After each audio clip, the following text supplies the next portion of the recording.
Now we shall begin. You should answer the questions as you listen, because you will not hear the recording a second time. Listen carefully and answer questions 1 to 5. Good morning, Library Services. Oh, good morning. My family and I have recently moved to the area, and we'd like to find where our nearest library is. We don't have a car. Right. So, whereabouts are you? In Perton, in the west. Fine. So I'll just get the details on screen for you.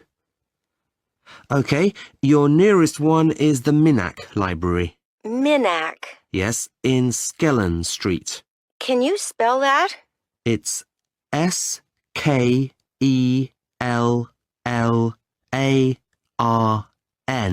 Street. Got that. It's very easy to find because it's beside a park. Oh, I think I know that area. There's a sports center near there, isn't there? I don't know of one. Oh, I'm probably mistaken. Anyway, it's probably a bit far for us to walk from home. Are there any buses? Yes, it's well served by public transport. There's a stop about 5 minutes walk away. Oh, right. And when does the library open? We'll most often want to come at the weekend. I'm afraid it's not open on Sunday. Saturday? Opens at 9 o'clock, closes at 4:30. We shut at 5 on weekdays. That's fine. Now, I've got 2 kids, 14 and 9, and I wondered whether you have any special activities for them. In our last place, we had an art club. Well, the library does run a drama club, but that would only be suitable for your younger child. It's open for 5 to 13-year-olds. A pity it's not open to both of them. Have you anything they could both go to? Well, there's no reading club that would suit them both. Oh, but there's a singing club that's held every second Saturday afternoon for children of all ages up to 16. Excellent. Before you hear the rest of the conversation, you have some time to look at questions 6 to 10 on page 2.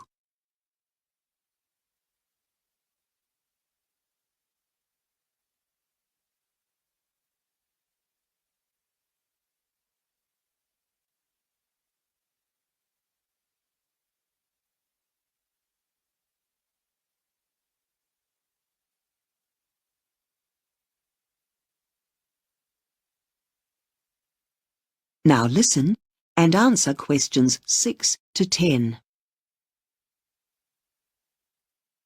Now, because we're new to the area, I'm also wanting to get involved in local activities. Well, Minack does some sessions for adults as well. There's a Book of the Month club. That's good. And I know that about once every 12 months they have a session where you can meet artists, from the local area. How interesting. Well, that sounds like a full program. Now, while I'm on the phone, can I check what the facilities are? Can you take out CDs? Not CDs, I'm afraid, but films, yes. Right, I'll make a note of that. Anything else you need to know? Oh yes, we have 10 computers, and we also stock several magazines, including business, healthcare and hobbies. Same as my last place. And there is a new drop-off facility where you can post any item through the door if it's after hours. All you have to do is attach a note to it with the number on your card clearly written. That sounds good. And we do have a small shop on the premises where we sell postcards. We don't have many, but it's a popular service. Oh, that's a good idea. They're very popular. We also have an impressive range of maps of the surrounding area for sale. Well, it sounds like you've got... That is the end of section 1. You now have half a minute to check your answers.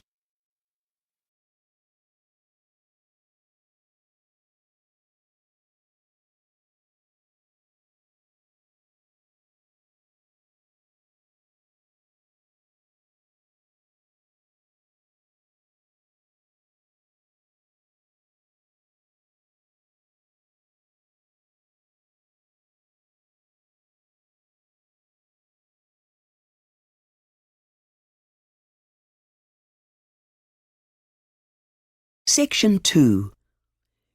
You will hear a company manager talking to staff about procedures to follow if a fire breaks out at work. First, you have some time to look at questions 11 to 14 on page 3.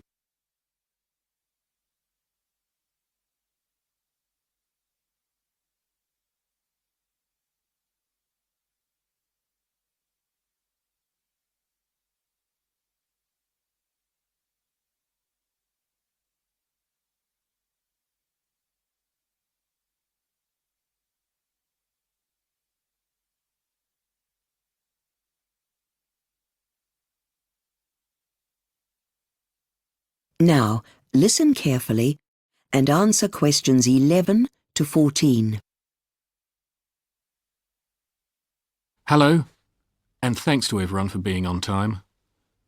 The meeting will be fairly short and we'll only be looking at fire procedures. I had a similar meeting with the senior fire officers earlier today, but you're all here because you've volunteered to act as fire wardens for your own particular department. And for some of you, this will be your first time in the role. Although you'll probably have taken part in several fire drills since you've been here. But now the construction work is finished and we have a couple of new corridors and stairways, we need the meeting to update everyone. And before I forget, you might have noticed a bit of upgrading last week.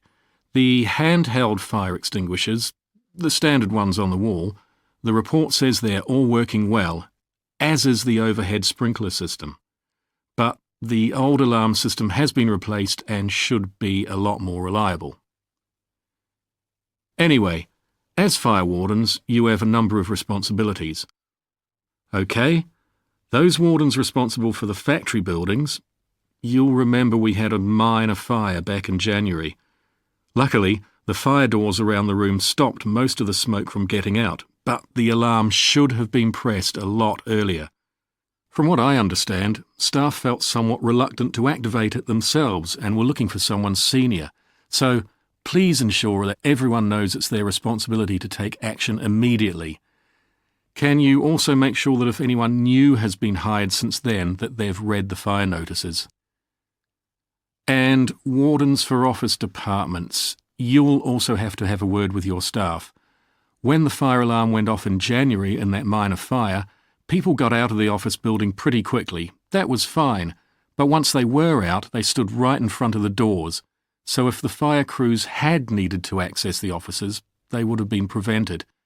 Good to see that everyone had left their bags and stuff behind, though. Before you hear the rest of the talk, you have some time to look at questions 15 to 20 on page 4.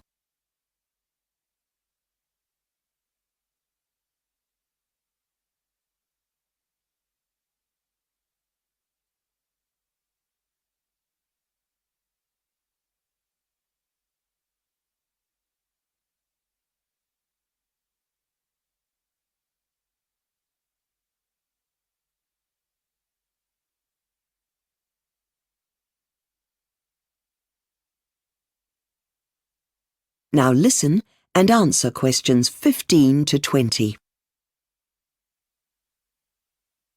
OK, next on the agenda. There's a few aspects of fire safety that we need to go through with all you wardens. Firstly, we want to make sure that when we have the next fire drill, there's nothing blocking the way in the escape routes. No obstacles, I mean. So please have a look at that as soon as possible. We want to be able to get outside very quickly. One thing that should definitely be on your to-do list is making sure no one's locked the fire doors and that it's easy enough to get through them. Now, you might remember that last year we had a fire officer come and visit and show us what to do if we see a colleague starting to suffer from the effects of smoke inhalation. Well, the same officer's coming back to lead another session. Another issue is how to handle the fire extinguishers. Someone from the local fire department is booked in to teach people how to do that. I think it would be a good idea if fire wardens and department staff attended those sessions. Let's see, what else is on the list? Oh yes, the evacuation points. The green area behind the main car park, the pavement on Hunter Street, and the unused area behind the factory car park. Fire wardens need to make sure all staff are familiar with these locations for evacuation, so please send out emails directly after the meeting. And the last point is to do with flammable liquids. I believe there have been a few concerns about where they were being stored in the warehouse, but that's been resolved now. However, if anyone has anything else to report, do let me know. That is the end of section 2. You now have half a minute to check your answers.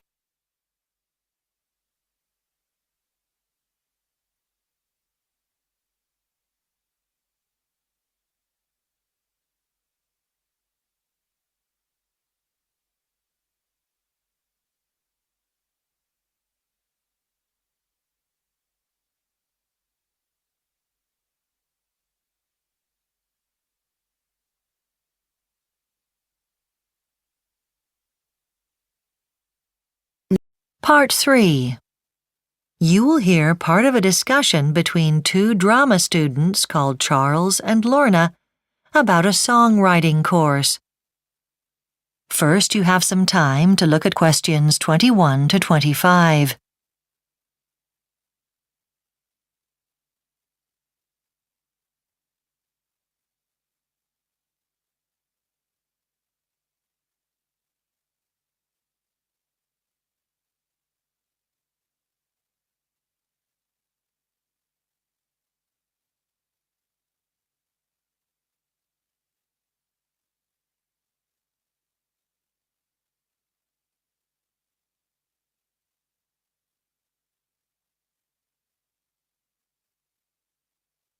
Now listen carefully and answer questions 21 to 25. Hi, Charles. I'm writing my report on the songwriting course for drama students. You know, the 1-week residential course for drama students from different universities where you learn about writing songs. You did that course last year, didn't you? Could you give me some tips for the report? I'm having a few problems with it. Yes, it was great. Well, Lorna, you could start by thinking about what you got out of it.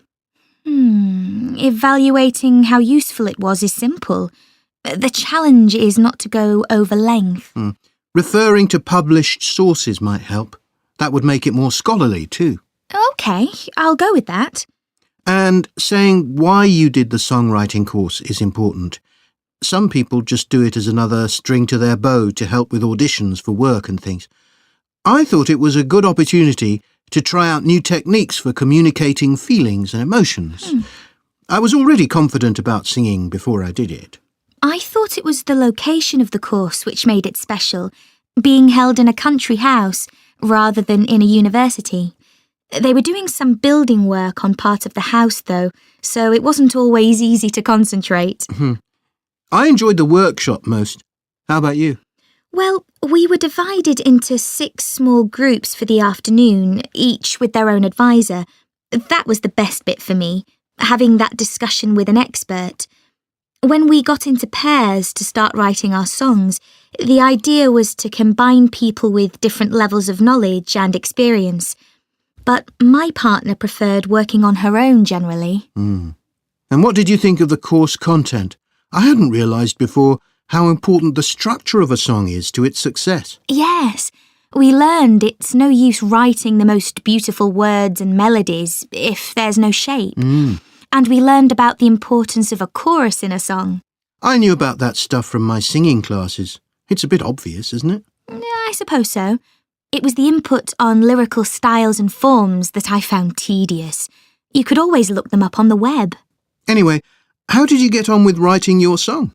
It was tough, and Peggy, my partner, was hard work, which wasn't funny, and writing was a slow process as a result of our lack of communication. By the time we finished, I was exhausted. Writing music from the heart is like that, especially by the end of a course. Before you hear the rest of the discussion, you have some time to look at questions 26 to 30.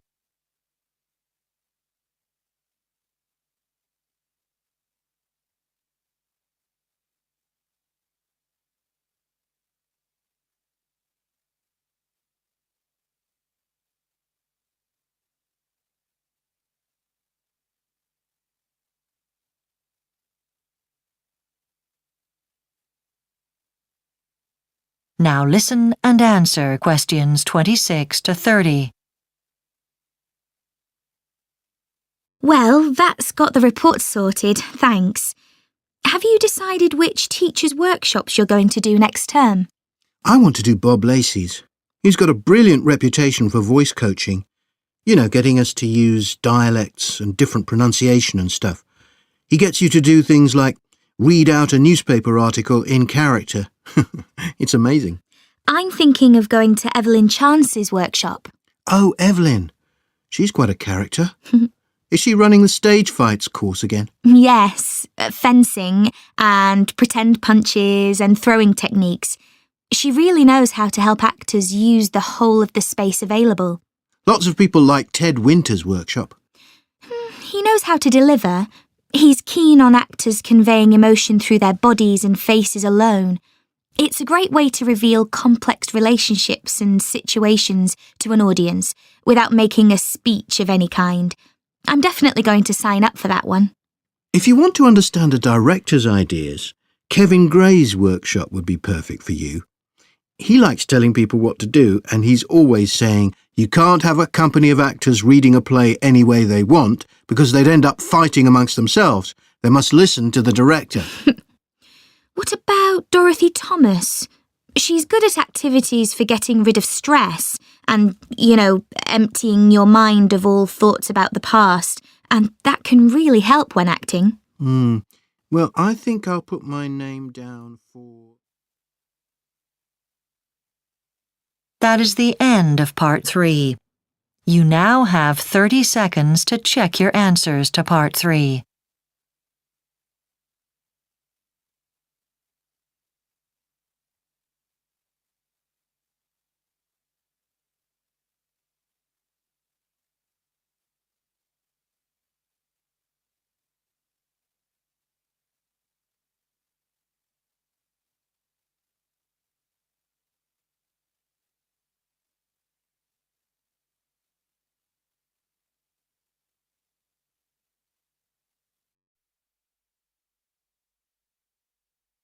Now turn to Section 4 on page 8. Section 4.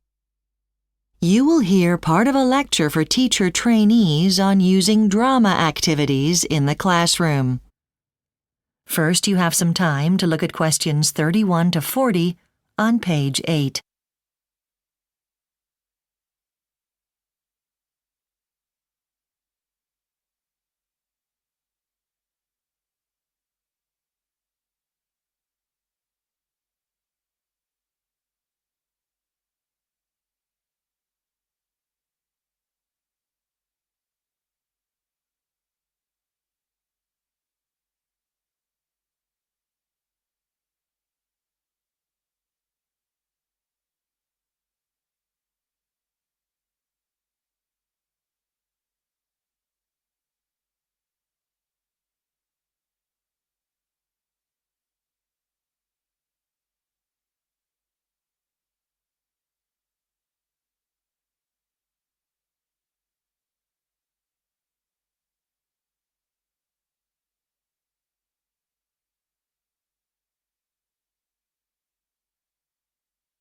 Now listen carefully and answer questions 31 to 40.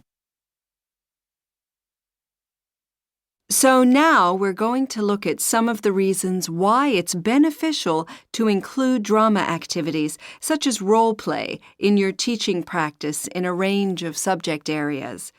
There's a lot of evidence to show that drama helps a child's personal development. Firstly, creating the space for children to express themselves freely in a group situation helps to give them confidence in their own opinions and ideas.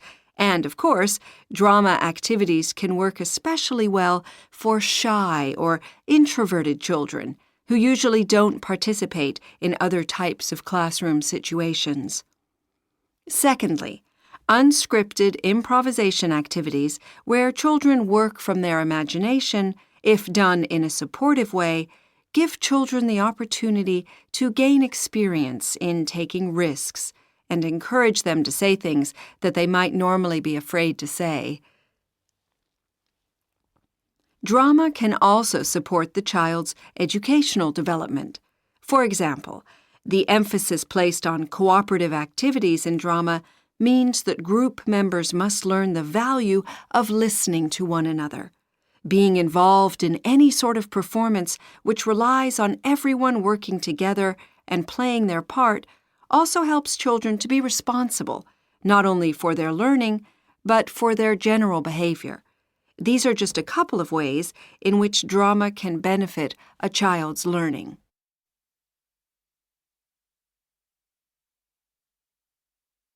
Now I'd like to look at how role play can be such a valuable learning tool in the classroom. The value of role play for children who are having difficulties as a means of therapy is now widely accepted. The experience of doing a role play where children act out aspects of their own life without explicitly stating that it is a direct representation of their own experiences can help children to judge their own behavior in an objective way. One obvious example would be doing a role reversal with a bully role-playing a victim. Because this approach doesn't involve direct confrontation, it may help the bully to see his or her behavior in a different light. More generally, role play also allows the teacher to explore potentially controversial or taboo subjects in a safe setting in which children feel at ease. It's obviously essential for children to feel they won't be criticized or judged for voicing certain views.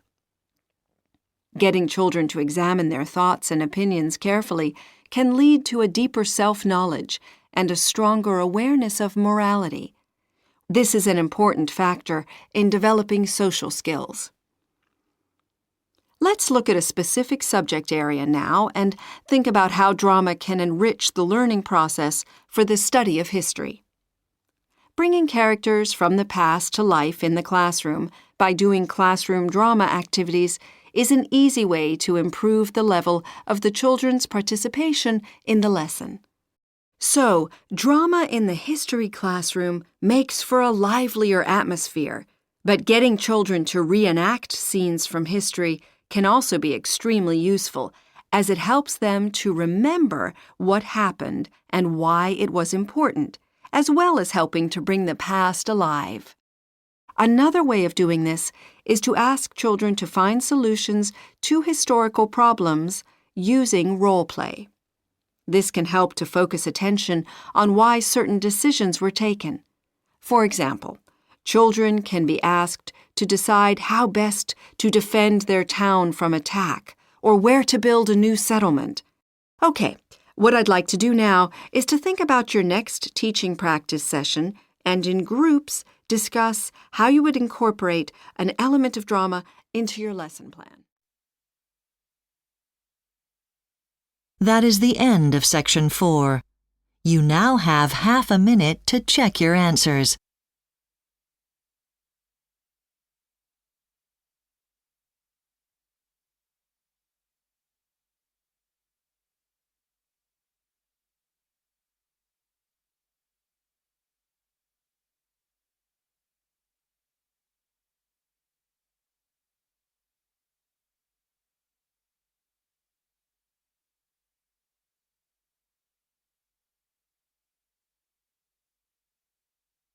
That is the end of the listening test. You now have 10 minutes to transfer your answers to the listening answer sheet.